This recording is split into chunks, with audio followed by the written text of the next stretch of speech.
Super super guys. ಎಲ್ಲರಿಗೂ torch ನೀರು ಇಳಿದು ಹೋಗ್ತಾ ಇದೆ, ಎರಡೆರಡು ಸಲ ತಿಳಿಯೋದು. ಆದ್ರೆ ಖುಷಿ ಏನಪ್ಪಾ ಅಂತ ಹೇಳಿದ್ರೆ ಕೆಳಗಡೆ ಪ್ಲೇಸು ಬೊಂಬಾಟಾಗಿದೆ. ಯಾವ ಗೋವಾ ಬೀಚ್ಗಿಂತ ಏನು ಕಮ್ಮಿ ಇಲ್ಲ. ಅದಕ್ಕೆ ಸನ್ಸೆಟ್ ನೋಡಕ್ ಆಗಿಲ್ಲ. ಬೇಕಾದ್ರೆ ಸನ್ ರೈಸ್ ನೋಡೋಣ. 5 ಗಂಟೆಗೆ ಇದ್ದಿ. ಸನ್ರೈಸ್ ನೋಡಕ್ ಆಗಲ್ಲ. ಸನ್ರೈಸ್ ನೋಡಕ್ ಯಾಕೆ ಆಗಲ್ಲ ಅಂತ ಹೇಳಿದ್ರೆ ಬೀಚ್ ಈ ಕಡೆ ಆಯ್ತು, ಸನ್ರೈಸ್ ಆಗೋದು ಈ ಕಡೆ ಆಯ್ತು. ಓ ಸನ್ ಸೆಟ್ ಅಷ್ಟೇ ನೋಡಕ್ಕಾದ. This is fact. ನೀವು ಅಷ್ಟೇ ನೋಡಿದ್ರಂತ ಸನ್ಸೆಟ್ ಯಾವಾಗ ಅವ್ರು ನಮ್ಮ ಜೊತೆನೇ ಇದ್ರು. ಬೀಚ್ ನೋಡಿದಂಗೆ ಆಯ್ತು. ಮೂರು ಬೀಚ್ ನೋಡಿಕ್ಕು ಈ ಬೀಚ್ ಬಂದು ಕೆಳಗಡೆ ಹೋಗ್ತಿದ್ದಂಗೆ ನನಗೆ ಒಂಥರ ವೈಬ್. ಓ ಮೈ ಗಾಡ್, ಶಬ್ದಕ್ಕೆ ಬರ್ತದೆ. ಏನಾಯ್ತು? ಅಲ್ಲಿ ನೋಡಲ್ಲ ಎಷ್ಟು ಚೆನ್ನಾಗಿ ಕಾಣಿಸ್ತಿದೆ. ಈಗ ನಾನು ಹೇಳ್ತಾರ ಮತ್ತೆಲ್ಲ ನಿಜ ಅಂತ ಈಗ ಅನಿಸ್ತದೆ. ಇಂಥ ಜನ ಏನು ಮಾಡೋಕ್ಕಾಗಲ್ಲ. ಕಳ್ದೋ ಇರೋದ್ ಬಿಟ್ಟು ಇವಾಗ ನೆಕ್ಸ್ಟ್ ಮುಂದೆ ಇರೋದು ನೋಡೋಣ ಬರ್ರಿ. ಅಷ್ಟೇ ಅಷ್ಟೇ. ಕಳ್ದೋ ಇರೋ ಸಮಯಕ್ಕೆ ಯೋಚನೆ ಮಾಡಿ ನೋಡೋದು. ಬೇಗ ಎದ್ದು ಸನ್ರೈಸ್ ಆದ್ರೂ ನೋಡಬಹುದೇನೋ. ಸನ್ರೈಸ್ ಅದ ಹೆಂಗ್ ನೋಡಕ್ಕಾಗತ್ತೆ? ಯಾವ ರೈಸ್ ನೋಡ್ತೀವಿ ಗೊತ್ತಿಲ್ಲ, ಈ ಬೀಚ್ ನೋಡಿದ್ವಲ್ಲ ಅದಕ್ಕೆ ನಾವು ರೈಸ್ ಆಗ್ಬೇಕಷ್ಟೇ. ಹೋಗಲ್ಲ ಅಣ್ಣ. ನೈಟು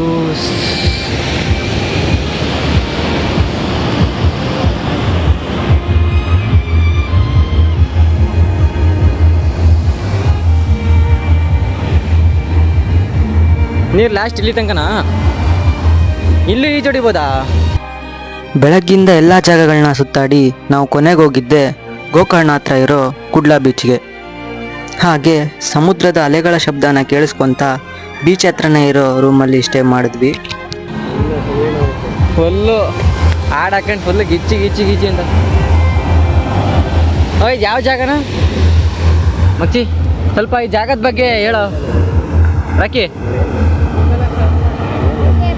ಹೆಸ್ರುನಾರು ಹೇಳು ಸರ್ಚ್ ಮಾಡೋಕ್ಕೆ.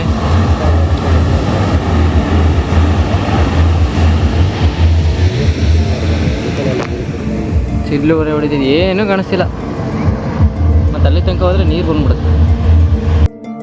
ಈಗ ರೂಮಿಂದ ಎದ್ದು ಸನ್ ರೈಸ್ ನೋಡೋಕ್ಕೆ ಬಂದಿದ್ದೀವಿ. ಟೈಮು 6:30 ಆಗಿದೆ, ಇನ್ನೂ ಸನ್ರೈಸ್ ಆಗಿಲ್ಲ.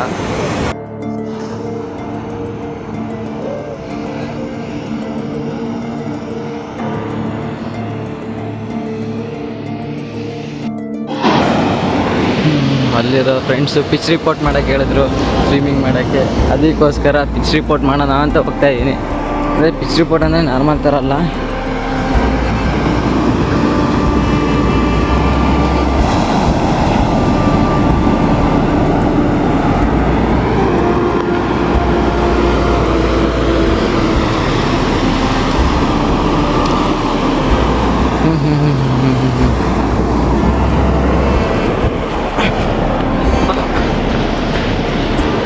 ಸ್ವಲ್ಪ ಕೋಲ್ಡ್ ಇದೆ ನೀರು ಕೋಲ್ಡ್ ಇದೆ. ಪಿಚ್ ರಿಪೋರ್ಟಲ್ಲಿ ಇವಾಗ ಸ್ವಲ್ಪ ತೇವಾಂಶ ಜಾಸ್ತಿ ಇದೆ. ತೇವಾಂಶ ಸ್ವಲ್ಪ ಜಾಸ್ತಿ ಇದೆ. ನಿಂಜೆ ಟೆಕ್ನಿಕ್ ಉಪಯೋಗಿಸ್ತಿದ್ದಾರೆ ರಾಕಿ. ಏನು ಮಾಡ್ತೀವಲ್ಲ ರಾಕಿ? ನನಗೆ ಅದೇ ಗೊತ್ತಾಗಲಿಲ್ಲ. ಓ ಅದೇ ಅನ್ಕೊಂಡೆ ನಾನು. ಏಡಿ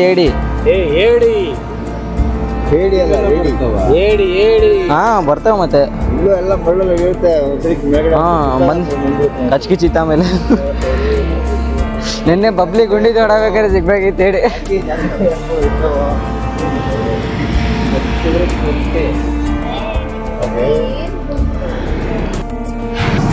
ಸಮುದ್ರಕ್ಕೆ ಧುಮುಕನ ಅಂತ ಬೆಳಗ್ಗೆ ಬಂದ್ಬಿಟ್ಟಿದ್ದೀನಿ.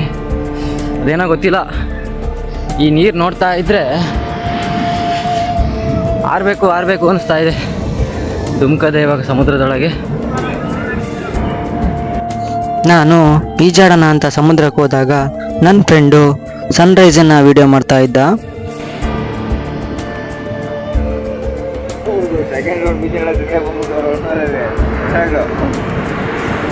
ಯಾರು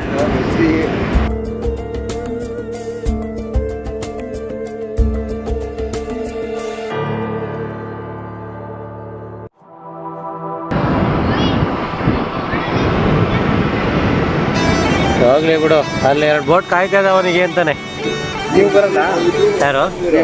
ಬರ್ತೀವಿ, ಆದಷ್ಟು ಬೇಗ ಬರ್ತೀವಿ. ಸೂರ್ಯ ಬಂದಿದ ತಕ್ಷಣ ನಾವು ಬರ್ತೀವಿ.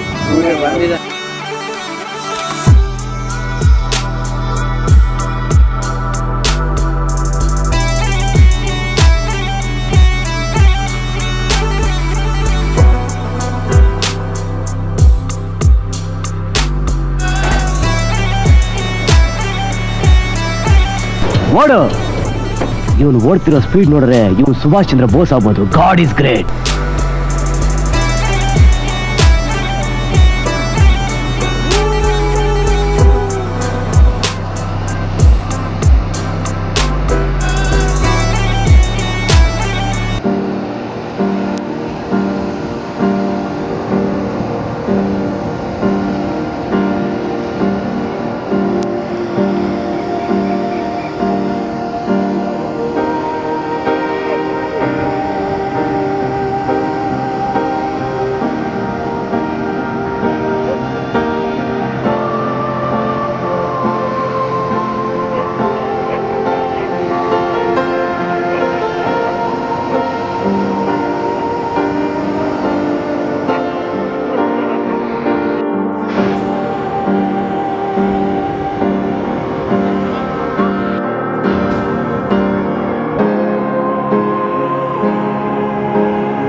ನಾಯಿ ನೋಡ್ರಿ ಹೆಂಗ್ ಕೆಲಸ ಗೊತ್ತಿದೆ.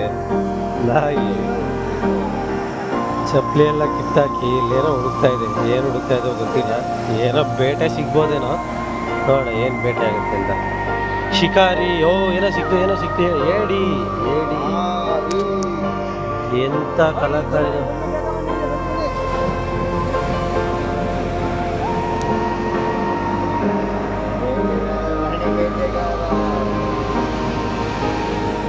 ಆ ಏಡಿನ ಏನು ಭಾಷೆ ಇರ್ಬೋದು.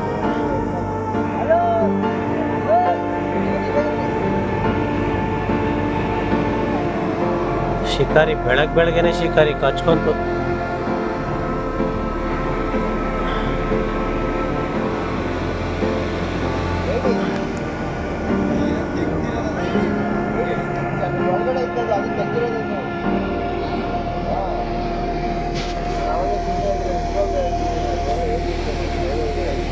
ಅದಕ್ಕೆ ಹೇಳೋದು ಮೂಗು ನಾಯಿ ಮುಗ್ತಾರ ಇರ್ಬೇಕು ಅಂತ.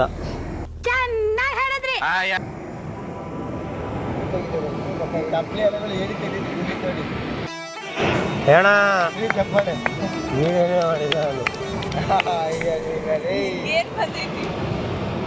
ಯಾವ್ದು ತೆಗಿತು ಗೊತ್ತಾ ಅದು